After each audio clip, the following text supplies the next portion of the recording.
Bonjour les tourneurs, bienvenue dans mon atelier. Alors, deuxième partie, nous allons réaliser notre coupe sur notre collage, notre laminage de noyer. Alors, on se prépare, je me propose de faire cette coupe en temps réel. En fait, il va y avoir deux coupes, mais je vais en filmer une, comme les deux vont être pareils. Alors, on prépare ça. J'ai mon centre ici. Voilà. Je fais la même chose de l'autre côté. Alors, une vérification avec un compas pointe sèche me permet d'établir qu'effectivement, je suis réellement au centre de mes pointes. J'en profite pour dire que le collage des pièces de noyer a été fait avec cette colle Gorilla. Sur la boîte, c'est écrit que c'est une colle imperméable. Et comme on a affaire ici à des pièces qui vont devenir des coupes à vin, eh bien, je donne aucune chance. On va s'installer au tour à bois. Donc, ma pièce est entre pointes, on est bien serré. Mon porte-outils est libre.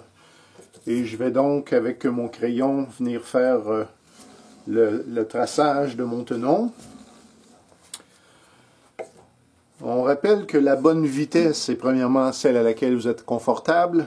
Quand vous êtes confortable, vous pouvez augmenter. Dès que vous voyez apparaître la vibration, vous ralentissez.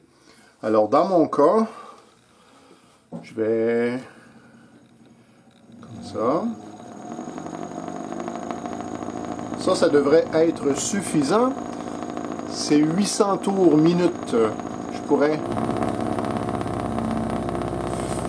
Bon, je viens d'augmenter donc à peut-être aux environs de 850. Je mets mon équipement et puis on commence à tourner.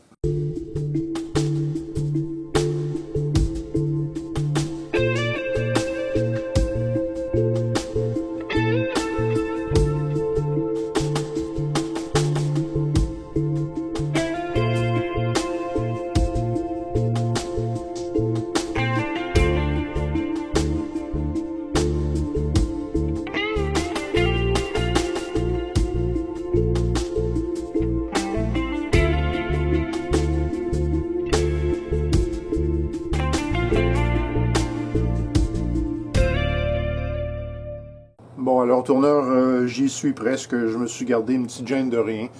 Juste parce que, éventuellement, mon tenon est ici. Je vais devoir remettre ma pièce et puis je veux me laisser une petite marge. Bon, alors, pas en temps réel, mais en réalité, ma coupe vient comme ça.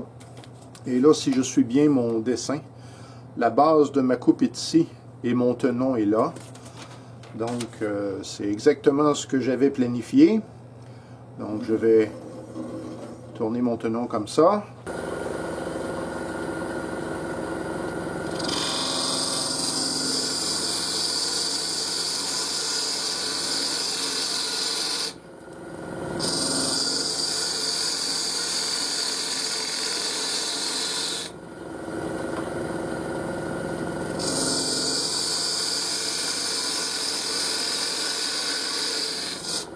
Je vais laisser ma ligne noire là.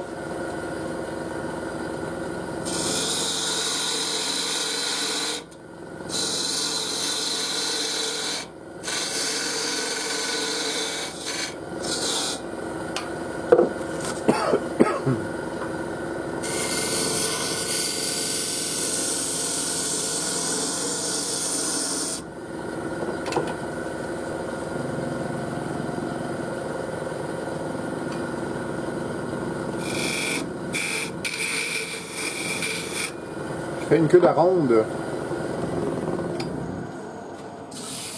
Je veux m'assurer, j'ai ici un petit outil en métal qui correspond au mâchoire de mon mandrin. Et puis je suis 100% dedans. J'ai même 1 mm d'espace, c'est-à-dire que le fond ne touchera pas au mâchoire du mandrin. C'est correct. Je me réinstalle. Donc pour moi, ce qui me concerne, ma situation idéale, c'est un tenon avec mon trou au centre qui va devenir plus tard un point de repère. L'histoire courte, c'est que je vais tourner ma coupe comme ça. Mais quand je vais arriver ici, j'aurai presque pas d'espace. Je vais devoir retourner ma coupe comme ça. Et là, ici, j'ai mon point central qui devient mon repère. c'est excellent.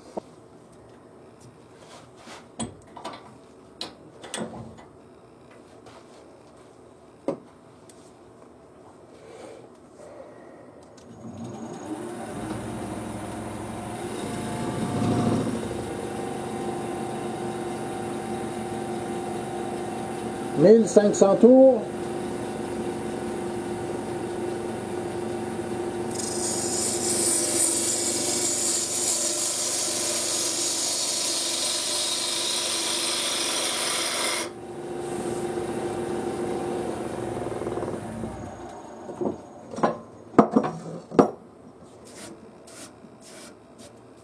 Voilà.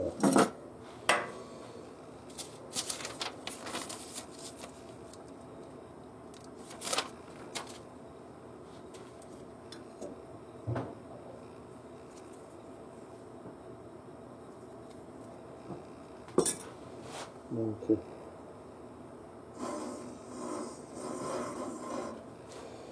voilà. Ici, je vais prendre l'intérieur.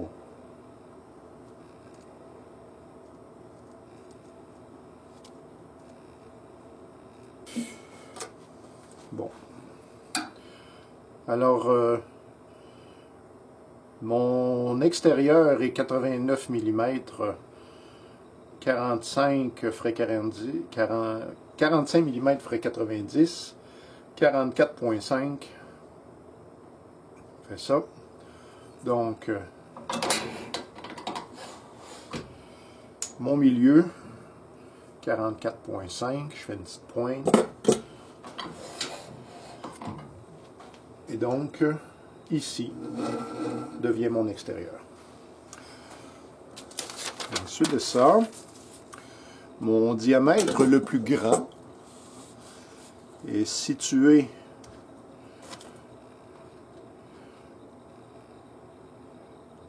ici, qui correspond à 49 mm de l'extérieur.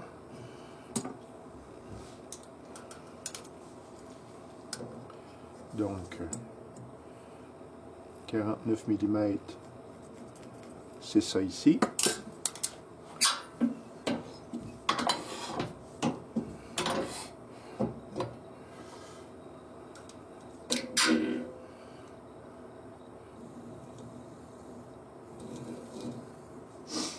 Donc maintenant, en arrondi, il me reste à rejoindre cette ligne-là, la ligne que vous ne voyez pas ici. Je vais vous replacer et on fait ça. Donc un rappel théorique, mon grain de bois est dans cette direction. Et si je veux avoir une coupe franche et nette, je dois partir du point le plus haut, descendre vers le plus bas. L'outil que je vais privilégier, c'est ma plane, 25 mm. Donc je vais ajuster ma hauteur. Et ce que je vais faire, je vais partir du bord ici et tranquillement aller enlever de la matière jusqu'à temps que... Puis pour m'influencer visuellement, je mets mon plan, là je vois ici mon plan, donc il y a une courbe à faire, alors je vais faire de mon mieux. Je mets mes protections, on y va.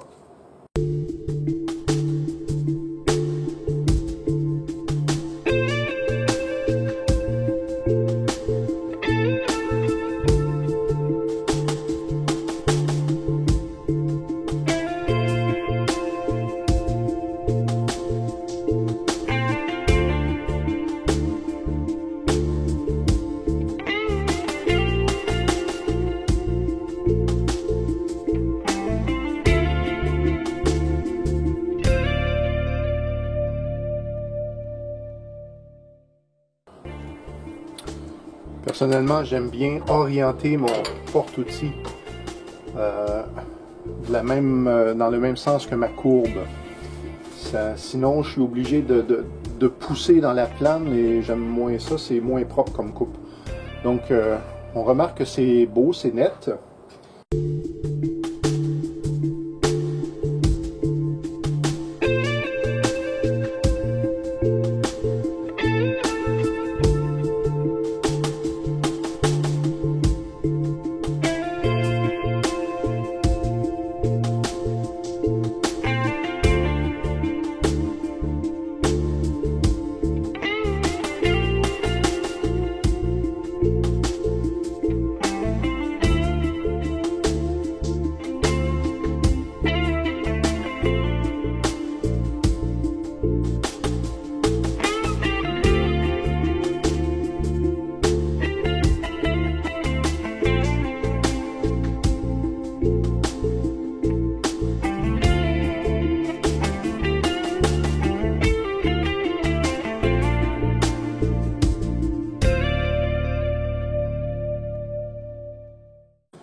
Alors, par prudence, je choisis de me laisser encore 1 millimètre de jeu.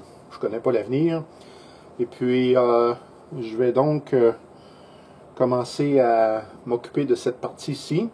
Donc, en vérité, ce qui va se produire là, c'est que je veux façonner mon gobelet ici pour ensuite pouvoir aller y vider, puis ensuite venir faire le profil. Le diamètre le plus gros, c'est la base de ma coupe, qui est ici. Et je vais prendre comme ça. Non, ça c'est mon plus grand diamètre, 82 mm. 82 mm. Et je vais donc me donner 85 mm de jeu. Et donc je vais descendre ma pièce à 85 mm partout, de la ligne à ici. Comme ça, je vais avoir mon espace pour travailler.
Donc maintenant, l'idée est d'aller arrondir l'autre côté du gobelet. Et puis, même principe que tantôt, je vais descendre du point le plus haut vers le point le plus bas. Et là, ici, comme ma courbe est beaucoup plus prononcée, je vais prendre la gouge, ma gouge à profiler. Donc, cet outil-ci. Et puis, on fait ça tranquillement, on prend son temps.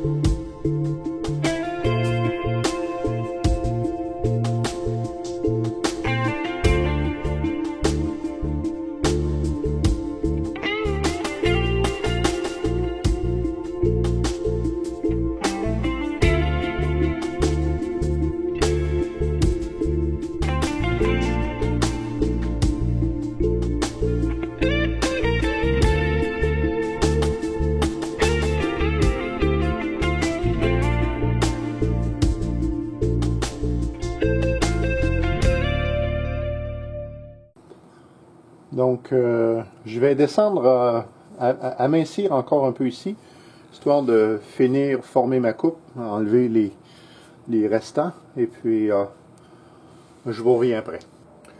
Donc, je suis rendu là, la forme me plaît, mais je ne ferai pas de sablage tout de suite. Je m'installe avec ma lunette et on continue. Donc, l'étape suivante est d'aller creuser à l'intérieur. Et puis, j'ai installé ma lunette à une roue parce que moi, quand j'ai vide, mon tour tourne dans ce sens-là et la pression va aller par là. Donc, voilà. Pour ce qui est de la profondeur maintenant, j'utilise ma mèche. C'est une mèche coupée en deux. Et donc, à l'œil, comme ça. Ça devrait être bon. Alors j'ai pas trop vite, je suis à peut-être 800 tours minute.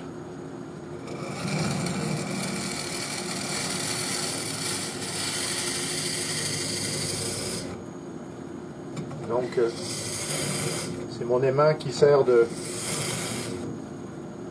jauge à profondeur. Voilà, c'est fait.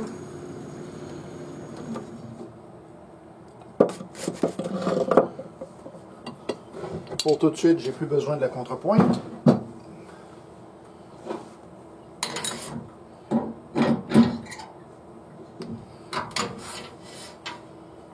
Donc, comme ça, je vais utiliser ma gouge à creuser. Je fais tourner mon tour sens horaire. Et je fais mes ajustements tout de suite. Donc, je vais partir du centre et aller vers l'extérieur et on va creuser comme ça le plus qu'on est capable. Tout à fait à l'œil, je vise une bordure possiblement de ça. Je ne la veux pas trop mince parce que sinon, quand la pièce va être mince, je vais avoir de la vibration. Les vibrations vont me faire des vagues dans le bois. Le seul moyen d'enlever ça va être un ponçage assez intense. Je ne veux pas ça. Donc, je mets mes protections et on évite de.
Je suis un peu rendu au bout de ma gouge et je vais donc utiliser mon outil Kelton pour aller continuer à y vider. Il y a encore pas mal de travail à faire.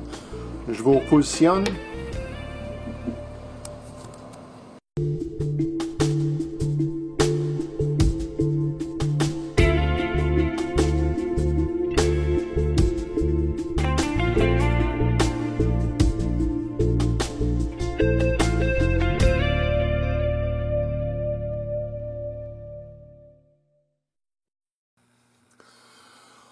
Donc, la coupe est vidée maintenant. Et puis là, je suis rendu au ponçage. Et je vais poncer avec ma petite ponceuse à inertie. Et puis, je vais commencer avec un grain 80, 120, 180, 220, 320, 400. Je vais nettoyer avec de l'alcool. Et pour aujourd'hui, ça va être complet. Je n'irai pas me lancer dans le pied. Des plans pour que je fasse des erreurs et tout ça, je commence à être un petit peu fatigué. Ce qui fait partie de possiblement de la sagesse au tournage. Avant de faire des irréparables, on est peut-être mieux d'arrêter. Donc, je vous épargne le sablage. Je vous reviens une prochaine fois dans quelques secondes. Donc, à ce point-ci, mon gobelet est tourné, poncé à l'intérieur aussi. Je vais maintenant appuyer le cône sans trop mettre de pression, juste pour avoir un support. Et je suis prêt à tourner maintenant cette section. Très avantageux d'avoir le plan en grandeur réelle. Je ne sais pas si vous voyez, j'ai en fait les lignes que j'ai tracées ici en bas, bien elles deviennent mon guide. Donc je suis placé comme ça. Et je vais partir d'ici en allant vers le mandrin. Et donc, j'ai une section là ici, comme ça.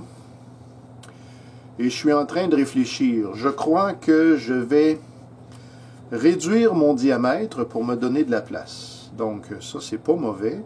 Faites comme si je ne l'avais pas fait. En fin de compte, ma grande dimension ici devient là. Alors, ça ici, c'est comme ça. Et là, avec mon pied de coulisse, je viens sur mon plan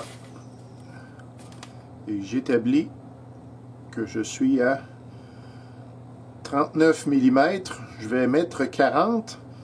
Toujours plus facile d'en enlever qu'en rajouter. Vous êtes d'accord?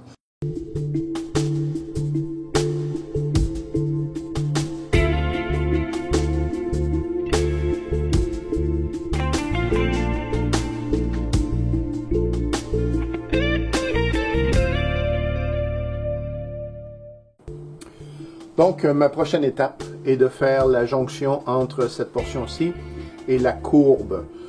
Et je vais devoir essayer de respecter. En fait, il faut que je respecte absolument ma dimension. Ma ligne d'arrivée, c'est ça ici. C'est vraiment ça. Donc, cette matière-là doit disparaître, mais je dois aussi faire la courbe.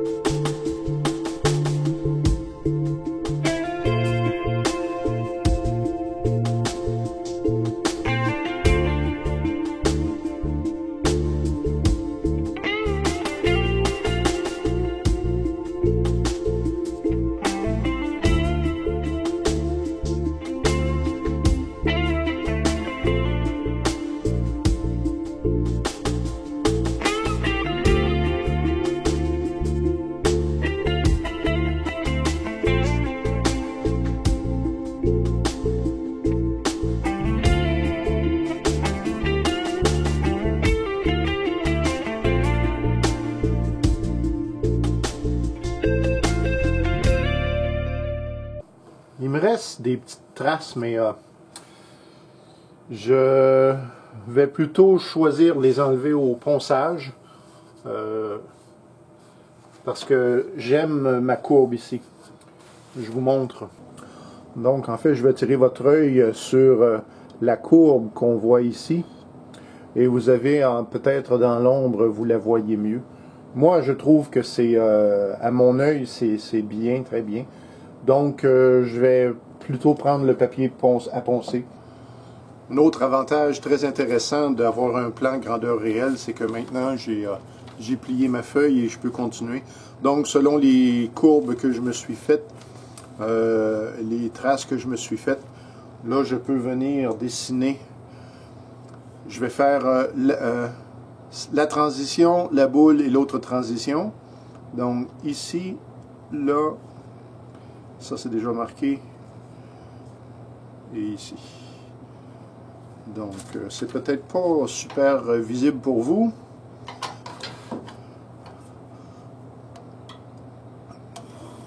Ça.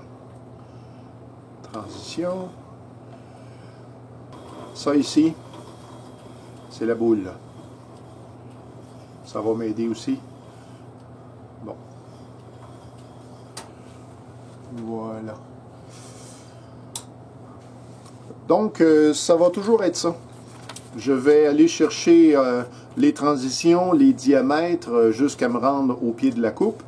Et puis, mes outils vont être toujours mes 3 gouges à dégrossir. Donc, moi, j'en ai 3.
Bon, je trouve que ça va assez bien.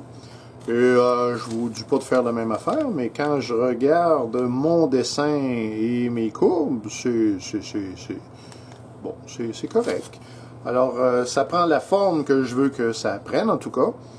Alors, ce serait bon de regarder aussi où est-ce que je m'en vais, parce que je voudrais pas perdre le fil. Et effectivement, à cet endroit-là, là, ça retourne par en dedans. J'avais oublié ce détail. Donc, bon, il n'est pas trop tard, mais c'est pour dire qu'il faut être très attentif. Donc, je corrige ce que je viens de dire. Lorsque je mets l'extrémité de la coupe et le pied de la coupe, je suis en très très bonne position. J'ai de la place pour manœuvrer partout. Alors, je vais régler le cas de la petite boule ici. Alors, je vais suivre mes dimensions. Ensuite de ça, je vais faire le pied. Et puis, je vais partir de la partie la plus haute et je vais aller vers le bas. Donc, à ce point-ci, j'ai plus vraiment de commentaires à faire. On fait ça tranquillement, on prend son temps. Et on se vérifie.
Bon, alors, à ce point-ci, je déteste pas cette chose qui n'était pas prévue.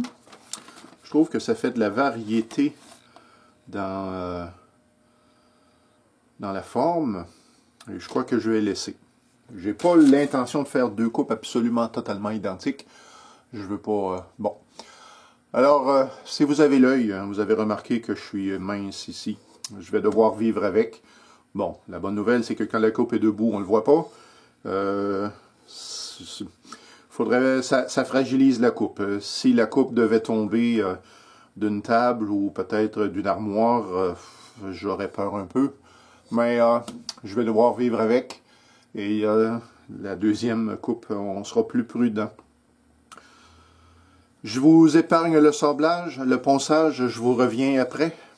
Donc, personnellement, dans les toutes dernières étapes, j'aime bien mouiller avec de l'eau mon projet, le nettoyer à l'eau en fait, puis s'il y a des défauts, j'espère que ça va sortir. Et puis donc, j'enlève tout de suite le surplus avec un linge absorbant. Puis, donc, ça évidemment, ça prend plus de temps à sécher. Mais bon, s'il y a du grain à relever, ça va se faire. S'il y a des imperfections au sablage, j'espère les voir. Et puis, ça va être complet. Les étapes qui s'en viennent. Bon, je laisse le tenon. J'ai une finition à appliquer lorsque ce sera tout sec. Ensuite de ça, je vais certainement poncer avec le système Beal, donc les meules de coton. Et puis, je vous tiens au courant, on fera toujours ça en temps réel. Donc, on se revoit bientôt.